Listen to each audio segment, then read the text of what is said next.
Len Brown's Custom Tree and Saddle, Black Mesa Custom Tree and Saddle. Why do I call it Black Mesa? Because I bought the Black Mesa Saddle Tree Company. After having my own saddle tree company with Orthoflex saddles for 20-some years, I bought Black Mesa.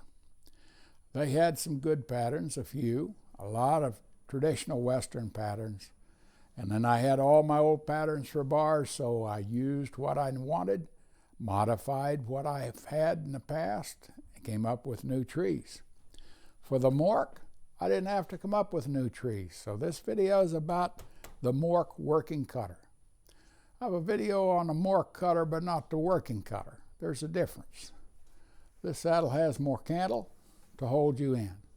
Means you can team pin, you can barrel race, you can do what you want. You've got more cantle right here to keep you in the saddle.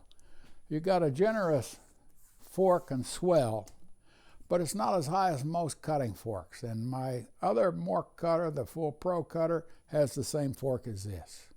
RD Mork liked a slightly lower fork, so the saddle could be used for anything. Now, what I've done with the horn is an OD5, lets you get your full hand around the horn. It leans forward.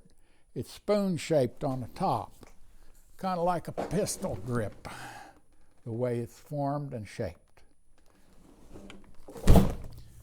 These saddles aren't too heavy.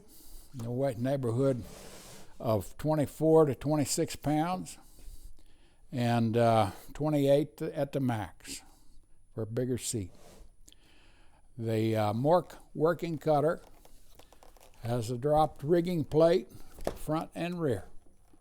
So you've got your tree front and rear. You don't always have to run a flank cinch. Most of my barrel racers using this saddle don't run a flank cinch, but you can if you want. And rigging plate has got rawhide in here and a metal hanger above the D with the through rivets right here. So this isn't going anywhere. The rawhide, the spacer leather inside here keeps the D's in place. Okay, now, thing about the Mork that's unique. RD Mork developed this tree with Jack Steele, who passed on about 15 years ago in his late 80s. I knew Jack, and this bar is, I'm sure, derived from the early English bar. It's turned into Western quite complete, but it's a unique Western. It puts you in the middle of the seat. It swoops up in the rear. There's a little dish and a cantle here to here, but this is a seat that drops down and centers you right there. It gives you the most centered ride you'll come by in any saddle. And Westerns in particular, you don't get this typically. With my stirrup loops, you've got free swinging stirrup straps. And it doesn't take any pressure to do that. It doesn't take any break in. And you don't have any stirrup strap bumps underneath here. That loop swings in and out right here. This one has the regular loops on it, which means that it drops down in a normal angle right here. Okay, let's look at the tree on the Mork.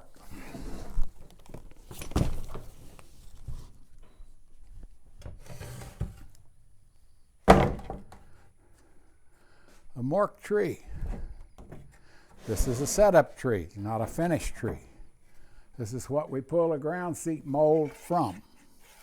That fiberglass molded ground seat gets stapled to a bare tree, similar to what you see here. And then we fiberglass encase everything. We put the loops on right here. So the bars of this tree are flatter here. That means we have a tremendous amount of twist going from very flat in the rear so that the cutting horse, this is designed for cutting originally, so the cutting horse could do his turnbacks and back and forth with the hindquarters and the body bending, not run into a tree bar here. It puts the rider right here in the middle of the seat so close to the horse, you are just basically horse under you. There is no thickness here. It's just right on down to the horse. It's a good feel. It's not got quite the narrow waist feel you get in some of my other saddles, like the Pocket Racer and the Little Butterfly and so on, but it's close. It's close here. It's got a nice rise here. It never spreads you like a typical Western saddle. You can see things a little better right here maybe. You can see the flat spot in the seat. I'm holding it that way now. You see the fork and candle are lined up and balanced with each other at the top. No stirrup strap bump, no slots for a stirrup strap underneath.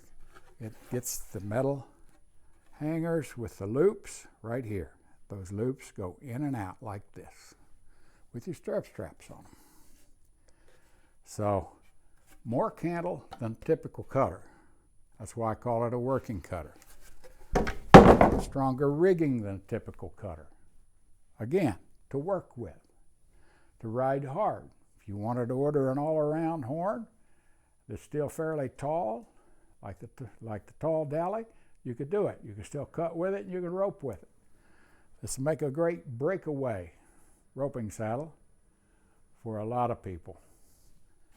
So, Mork Working Cutter, unique, close, balanced like you'll never get in any Western saddle. People that get them will love it. The lady that ordered this one is from Pennsylvania. She rode her Mentor saddle from Ohio, and she's having trouble with her horse. Her trainer, Shuggy Stoneman, said, "Ride my saddle one time." She put it on. She rode her horse with it. It didn't take 5 minutes to figure out this was the saddle she had to have. So the brown one you see there is going to Pennsylvania. And it took one ride. She was totally sold. You could see that much difference in a horse. She could feel that much difference for herself, and she felt the security. So she had to have it. Lynn Brown, Mork Working Cutter. R.D. Mork has passed on a few years ago, but he had me make his last trees that he built on for him because he appreciated my tree making. Lynn Brown, thank you very much.